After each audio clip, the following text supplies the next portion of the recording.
Halo, nama saya Wirawan, eh, dosen jurusan manajemen Fakultas Ekonomi dan Bisnis Universitas Bhayangkara Jakarta Raya. Pada kesempatan ini kita akan belajar mengenai akuntansi manajemen. Perlu diketahui bahwa akuntansi manajemen adalah kelanjutan dari pengantar akuntansi 1, 2, dan akuntansi biaya. Jadi diharapkan siswa yang mengambil mata kuliah akuntansi manajemen ini sudah pernah mengikuti kuliah pengantar akuntansi 1, 2, dan akuntansi biaya. Pada mata kuliah akuntansi manajemen ini, yang merupakan 3 SKS, mahasiswa diharapkan dapat mengerti mengenai konsep-konsep, prinsip, dan metode-metode serta analisa-analisa yang bisa dipergunakan dalam perusahaan. Dan ini dipelajari dalam akuntansi manajemen. Jadi diharapkan nantinya dengan mengambil mata kuliah akuntansi manajemen ini dapat menambah wawasan siswa, baik dalam mengambil mata kuliah yang lain maupun nantinya setelah lulus dalam menjalankan bekerja di masyarakat dalam organisasi atau perusahaan. Kuliah akuntansi manajemen ini akan terdiri dari 16 sesi, di mana 2 diantaranya adalah UTS dan UAS. Diharapkan mahasiswa dalam mengambil mata kuliah ini sudah membaca terlebih dahulu bahan yang akan diajarkan atau bahan yang akan dipelajari oleh dosen sebelum dosen itu melaksanakan pengajarannya. Jadi dalam akuntansi manajemen ini mahasiswa sudah siap karena nantinya akan lebih gampang mengerti dan lebih cepat mengerti apa saja yang diajarkan oleh dosen. Juga dalam mata kuliah ini Anda akan mendapatkan tugas-tugas yang nantinya akan membantu Anda untuk lebih mengerti konsep-konsep dasar dan teknik-teknik analisa dalam akuntansi manajemen. Satu hal yang penting adalah dalam mengikuti mata kuliah ini diharapkan siswa tidak terganggu oleh adanya mobile phone atau semacamnya. Diharapkan mobile phone untuk sementara Anda mengikuti mata kuliah ini dimatikan terlebih dahulu.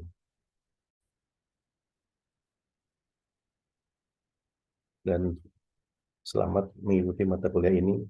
Semoga Anda menjadi lebih mengerti mengenai akuntansi manajemen dan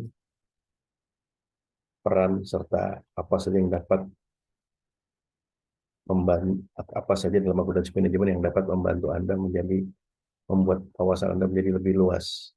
Selamat mengikuti dan selamat mempelajari akuntansi manajemen.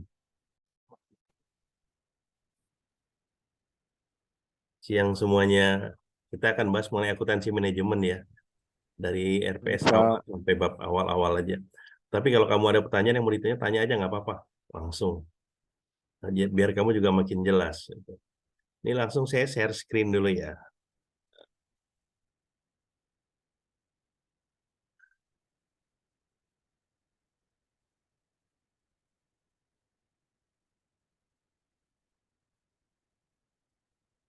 Sekarang kelihatan ya? Eh,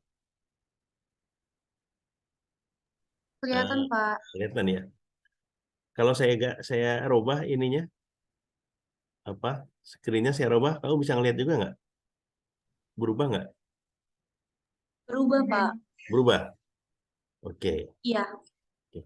Takutnya saya ngerubah, kamu nggak berubah itu. Oke.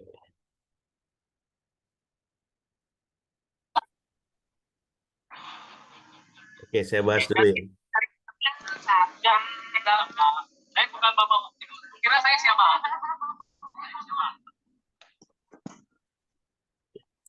Ini kita bahas mengenai akuntansi manajemen ya. Ini dari awal. Ini kita pakai bukunya ada 2 ya. Ada sebentar. Oke. Bukunya bukunya ada 2. Pakai Mowen dan Garrison. Tapi lebih banyak pakai Mowen ya.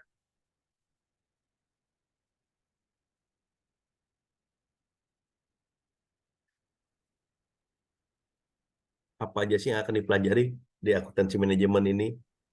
Ini ada peran akuntansi manajemen dalam lingkungan bisnis. Terus yang kedua, konsep dan perilaku biaya, pengambilan keputusan, analisa biaya, volume dan laba. Terus juga perhitungan biaya standar. Nanti yang keenam, kamu akan belajar mengenai metode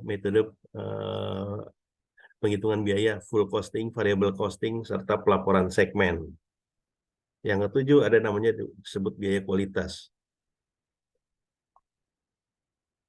Terus juga kamu akan mempelajari keputusan jangka pendek dan evaluasi kinerja, juga desentralisasi. Yang sedang viral sekarang adalah harga transfer, balance scorecard, dan yang terakhir mengenai keputusan investasi modal atau proyek independence. Nah, kita masuk ke yang pertama dulu. Ini pertama kamu akan pengenalan mengenai akuntansi manajerial. Terus juga perbedaan akuntansi manajerial dengan akuntansi keuangan. Terus fokus yang saat ini dari akuntansi manajerial seperti apa. Terus yang selanjutnya peran manajemen akuntan manajerial dalam organisasi. Terus pentingnya perilaku etik dari manajerial dan dari manajer dan manajerial accounting. Dan terakhir mengenai sertifikasi apa aja sih yang diperlukan oleh seorang managerial accountant ya. Nah, sekarang peran akuntansi manajemen dalam lingkungan bisnis. Ingat manajemen, akuntansi, manajemen. Managerial accounting itu biasanya apa? Menyediakan informasi bagi pengguna internal perusahaan. Ini saya slide-nya udah ganti. Kamu udah ganti juga belum? Udah, Pak. Udah ya, oke. Nah, terus kalau akuntansi manajerial itu tidak terikat aturan-aturan. Kan kalau akuntansi biasanya terikat oleh aturan namanya PSAK, JEP. Nah, akuntansi manajerial tidak terikat itu. Akuntansi manajerial tujuannya apa? Tujuannya untuk planning, controlling, dan membuat keputusan yang efektif. Itu tujuan dari akuntansi manajerial. Planning itu tujuannya, planning itu menentukan tujuan dan cara mencapai tujuannya. Itu namanya planning. Terus kontrol itu adalah pengendalian. Jadi implementasi dari rencana dan melakukan tindakan perbaikan. Jadi setiap tindakan-tindakan kita selalu dikontrol agar selalu inline dengan tujuan yang ditetapkan di awal. Nah, biasanya ini kalau pengendalian itu selalu membandingkan antara actualnya dengan yang diharapkan. Yang terakhir, pengambilan keputusan. Ini perbedaan akuntansi keuangan dengan akuntansi manajerial. Akuntansi keuangan fokusnya pada pemakai eksternal, kreditor, investor, terus lembaga pemerintah, konsumen pajak, konsumen, supplier, terus serikat-serikat pekerja. Nah, itu tujuan financial accounting. Dan financial accounting itu sifatnya historical, jadi bersifat masa lalu. Nah, laporan keuangannya juga harus memenuhi kriteria yang ditentukan misalnya oleh IAI, oleh PSAK, atau oleh OJK atau bursa saham setempat. Nah, kalau managerial accounting, kalau tadi pemakaian financial accounting itu eksternal, kalau managerial accounting kebalikan, dia untuk internal perusahaan, untuk manajemen perusahaan, juga untuk para pekerja. Kalau pekerja memperhatikan. Cuma kalau di Indonesia sepertinya pekerja belum ya. Mereka rata-rata hanya fokus kerja, nggak tahu mereka perlu informasi keuangan tuh belum sampai ke situ ya. Manajer accounting ingat untuk pemakaian internal.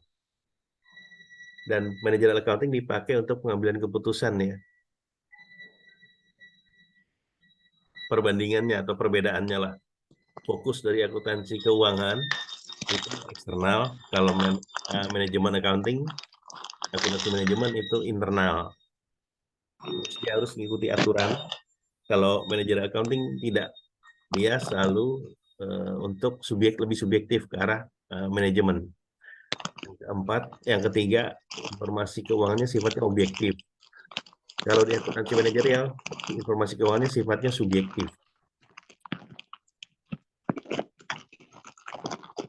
Yang keempat, informasi akuntansi keuangan bersifat masa lalu atau historical.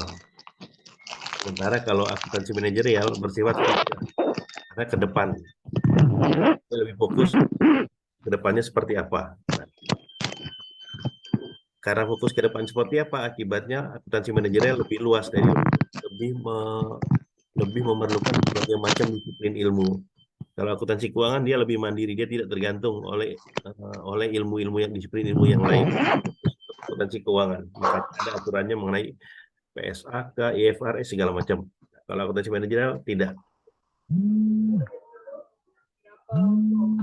Tema-tema dalam yang sekarang tuh tema akuntansi manajemen tuh metode baru untuk mengkalkulasi biaya dan keuntungan produk atau jasa, terus dengan memahami orientasi pelanggan, evaluasi bisnis di berbagai lintas fungsi, terus juga menyediakan informasi yang berguna bagi keseluruhan peringkat. Itu tema dari tema terkini dari akuntansi manajemen.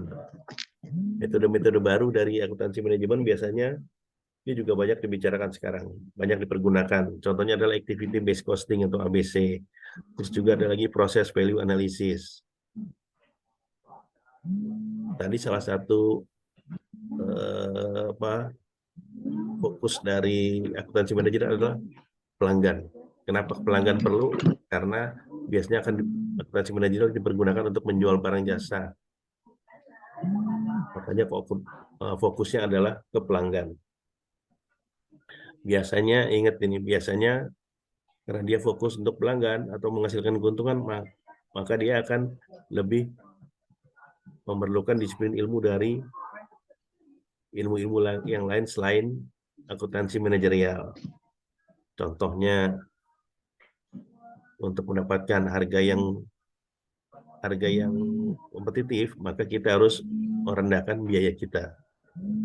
Selama biaya kita lebih rendah dari kompetitor kita, maka biasanya kita akan mempunyai competitive advantage tersendiri atau kelebihan keuntungan tersendiri. Karena dengan harga yang sama, modal kita atau biaya kita lebih rendah dari yang lainnya. Itu yang disebut dengan cost leadership. Jadi selama biaya kita lebih rendah daripada pesaing, kita menjual harga barang yang sama, maka kita mempunyai keuntungan lebih. Kalau kita mempunyai informasi yang detail mengenai biaya produk atau jasa kita, maka kita akan mempunyai diferensiasi produk yang lebih beragam, dan kita dapat lebih menganalisa produk-produk kita dengan membandingkannya dengan pesaing-pesaing kita. Rantai nilai itu value chain.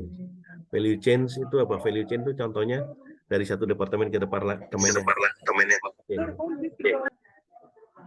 Kalau ada yang mau ditanyakan langsung aja, nggak apa-apa ya.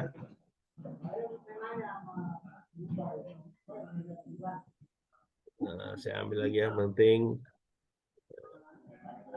Ini peran akuntansi manajerial.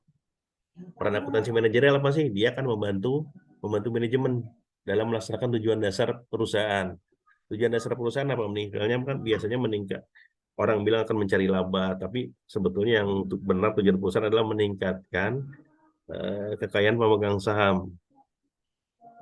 Itu yang benar ya, yang lebih banyak fokus di situ. Otomatis kalau labanya meningkat, otomatis biasanya kekayaan pemegang saham akan meningkat. Terus posisi-posisi di akuntan manajerial itu ada yang disebut staff, accounting staff, ada pengawas, controller, ada juga dengan bendahara atau treasurer. Controller itu mengawasi fungsi akuntansi dari semua bagian di perusahaan itu. Dia biasanya lapor langsung ke CEO atau ke COO, Chief Operating Officer-nya, atau biasanya ke CEO atau COO-nya, biasanya tuh owner-nya ya. Nah, controller itu harus terpisah dari treasury. Kalau treasury itu yang memegang uang. Dia yang mengatur uangnya ditempatkan di mana, itu treasury. Cuma yang mengontrol adalah controllernya. Jadi harus dibedakan antara fungsi mengontrol atau pengendali dengan fungsi yang pegang uang.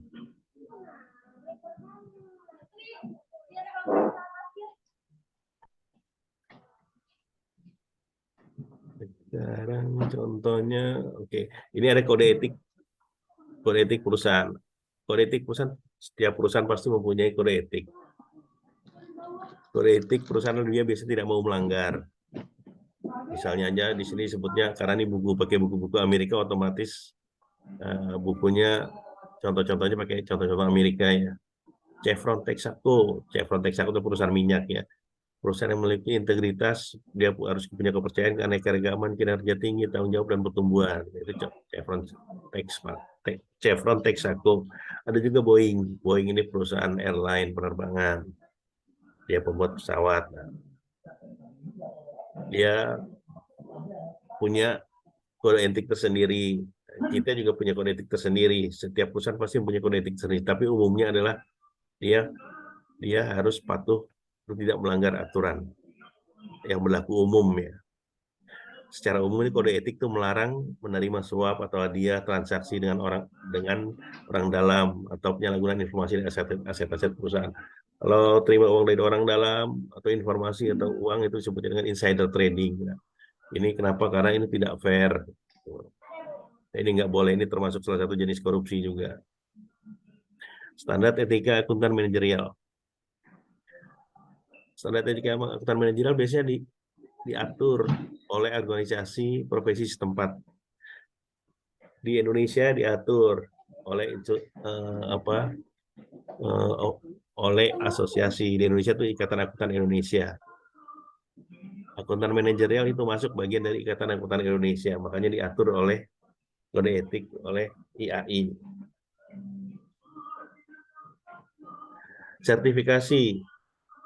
Sertifikasinya akuntan manajemen tuh ada, akuntan manajerial tuh ada 3 sertifikasi ya. Ada yang namanya Certificate Management Accountant atau CMA, terus kedua sertifikasi Public Accountant CPA, dan terakhir sertifikasi Internal Public atau sertifikasi Internal Auditing, Certificate Internal Auditing itu CIA. Masing-masing sertifikasi itu mempunyai keunggulan dan kelemahannya masing-masing. Tapi secara keseluruhan mereka mempunyai basic yang sama, walaupun pada pengembangannya fokusnya berbeda-beda. Tapi ketiga profesi ini sudah memenuhi kompetensi profesional yang minimum yang ditetapkan oleh profesi. Nah, ini juga ketiga profesi ini juga tidak hanya berhenti di situ aja, karena tiap tahun mereka harus belajar, harus mengikuti perkembangan mengenai dunia akuntan manajerial sendiri. Jadi mereka tuh tiap tahun ada kayak sekolah aja, ada SKS-nya. Mereka disebutnya dengan SKP ya, disebutnya Satuan Kredit Profesi. Jadi dalam 1 tahun dia harus berapa SKP. Nah, itu ada aturannya. Oh, ini sekarang dibahas satu-satu ya. CMA itu kebutuhan akuntan manajerial. Salah satu CMA adalah membangun akuntansi manajerial sebagai disiplin yang diakui. Jadi CMA itu karena sifatnya tadi controlling, manajemen accountant, dan tidak terikat oleh aturan-aturan akuntansi yang berlaku, maka dia lebih banyak dipengaruhi oleh disiplin lain seperti ekonomi, terus marketing juga dipengaruhi, operasional juga dia mempengaruhi dari CMA ini. Makanya untuk dapat CMA kamu juga harus ngerti ilmu ekonomi, keuangan, manajemen, terus pelaporan keuangan, analisa laporan keuangan, terus juga masalah behavior atau perilaku, dan juga sistem informasi dan analisa keputusan. Itu kalau yang CMA. Kenapa dia perlu itu? Karena dia membantu manajemen. Jadi dia hanya tidak terikat pada aturan-aturan akuntansi yang berlaku di CPA. Nah, sekarang kita bahas mengenai CPA-nya. CPA-nya itu Certified Public Accountant ya. Dia memang fokus untuk accountant. Jadi kerjaannya selalu berurusan mempunyai mempunyai kitab sucinya sendiri. Jadi kalau dunia hukum atau pengacara itu mempunyai KUHP, nah ini juga ada KUHP-nya, namanya PSAK itu, atau sekarang banyak dikenal dengan IFRS.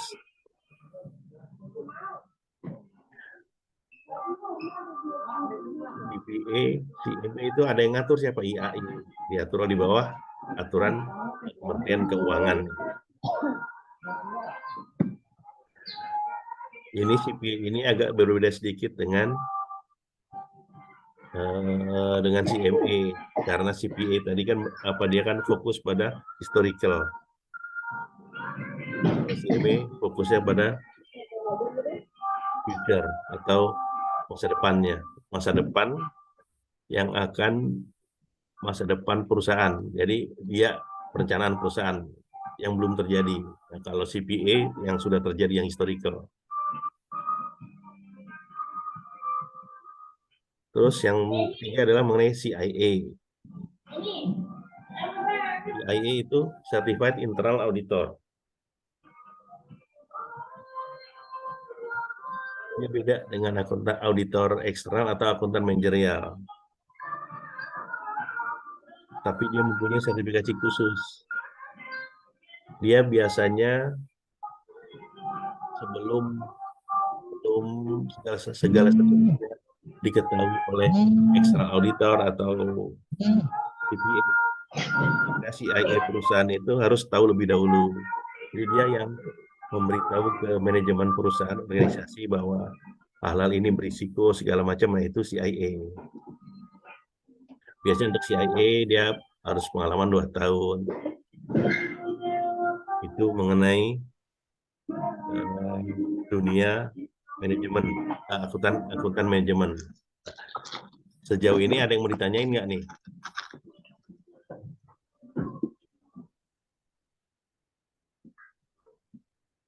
Nggak ada, Pak. Ini ya. Oke.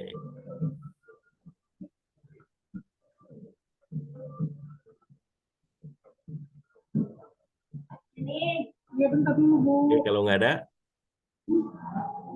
ya saya stop ya share-nya ya. Oke, saya stop share-nya. Terus